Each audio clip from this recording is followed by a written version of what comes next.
Gracias. Tiene la palabra asambleísta Linda Machuca.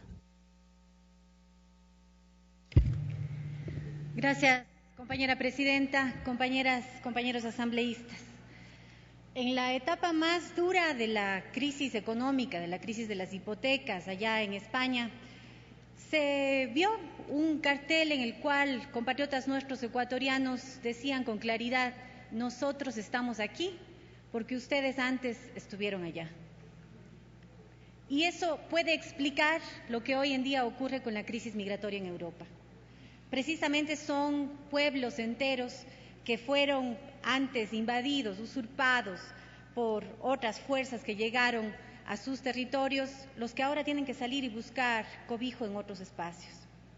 Pero el Ecuador, aquí en América Latina, de manera solidaria, ha dado ya una muestra clara de lo que significa acoger a los hermanos y hermanas de nuestro continente en las situaciones más duras, como por ejemplo aquellas que se produjeron cuando la situación de violencia que se genera en la zona de frontera con Colombia ha obligado a miles de colombianos a llegar a nuestro país buscando refugio.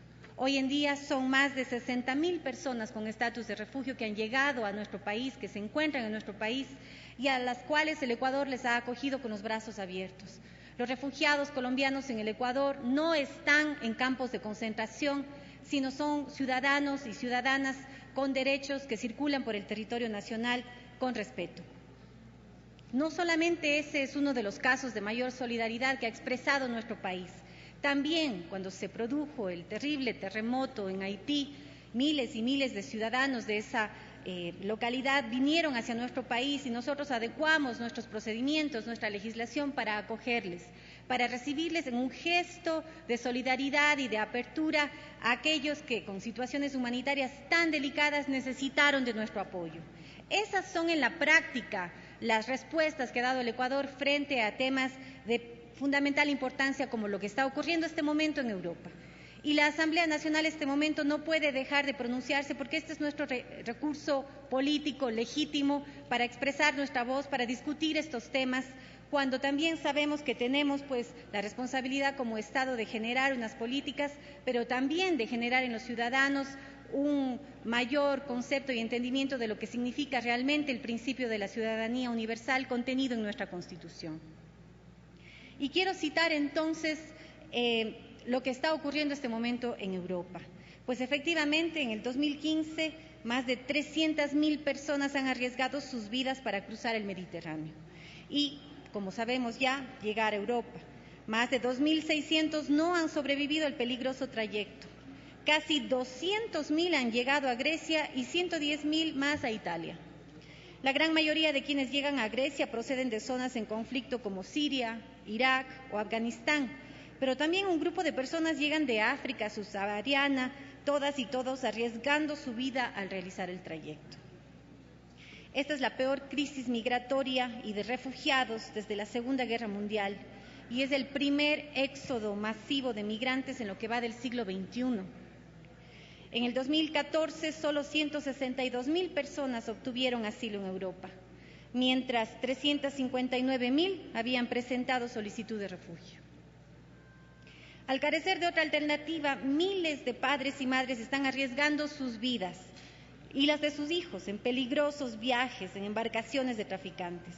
Los únicos que se están beneficiando de la falta de una respuesta europea común con las redes del tráfico y trata de seres humanos son precisamente estos seres inescrupulosos que lo que hacen es lucrar frente al dolor de miles de familias que tratan de salir de manera desesperada. Ellos son los beneficiarios, los traficantes de personas. Hungría incluso ha construido una valla de 175 kilómetros de largo en su frontera con Serbia para frenar a los migrantes. Muchos todavía piensan que construir muros, construir paredes va a frenar la migración. La propuesta franco-alemana pretende volver a poner sobre la mesa la redistribución entre los 28 Estados miembros de la Unión Europea a unos 40.000 refugiados.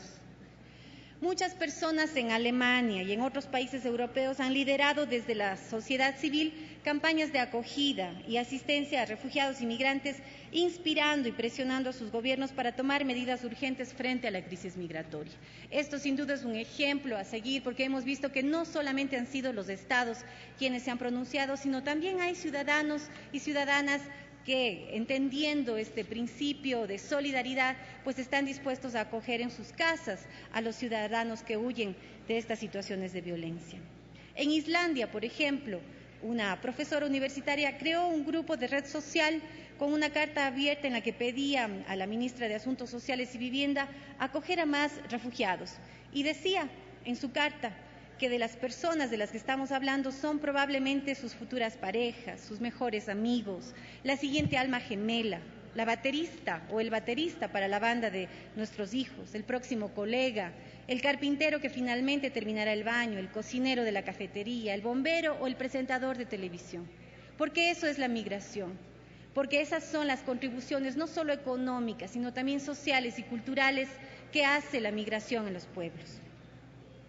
Además de esto, creo que es importante hacer algunos aportes en el texto que se presenta y para ello quiero presentar al ponente de esta resolución algunas observaciones concretas que tienen que ver con el rol que pueden desarrollar algunas organizaciones, como por ejemplo, creo que es importante que la Unión Europea y todos sus estados pongan en marcha una estrategia común basada en la responsabilidad y la solidaridad que permita conceder el refugio a los miles de migrantes que están en necesidad de protección internacional. Es decir, no cerrar esta resolución únicamente al tema de Siria, sino abrirlo frente a la crisis migratoria que se vive en Europa.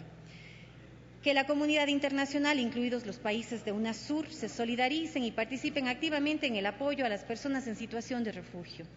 Que en la reunión de cancilleres de la Unión Europea que se realizará el próximo 14 de septiembre se tomen medidas urgentes encaminadas a garantizar los derechos de las personas con necesidad de protección internacional y una adecuada inserción laboral y social en los países donde sean acogidos. Esta reunión se va a llevar a cabo en los próximos días y es el momento oportuno para que también el Ecuador, desde este instrumento político nuestro, como es una resolución, pueda pronunciarse en ese sentido. Insisto en el hecho de que creo que la resolución debe abordar el tema de la crisis que se genera en este momento en Europa a causa de la migración de personas de Siria, de Irak, inclusive de África, que sabemos que se están movilizando en este momento, y ampliar de esa manera el contenido del texto que se propone. También es importante citar en los considerandos o más bien en la resolución, citar normas o instrumentos internacionales que son vitales para sostener esta propuesta, como son la Declaración Universal de los Derechos Humanos, la Convención sobre el Estatuto de los Refugiados, el Pacto Internacional de Derechos Civiles y Políticos, el Pacto Internacional de Derechos Económicos, Sociales y Culturales, entre otros que fortalecen los temas que estamos tratando en la resolución. Finalmente, compañera presidenta, yo quiero resaltar el hecho de que una vez más América Latina ha demostrado un gran gesto de solidaridad frente a la crisis que se vive en este momento en Europa. Hay países como Brasil, Argentina, Uruguay, que sin duda han abierto las puertas para la llegada de familias sirias, así como el Ecuador desde hace muchos años ya viene abriendo las puertas para la llegada de miles de hermanos colombianos que huyen de la violencia. Muchas gracias.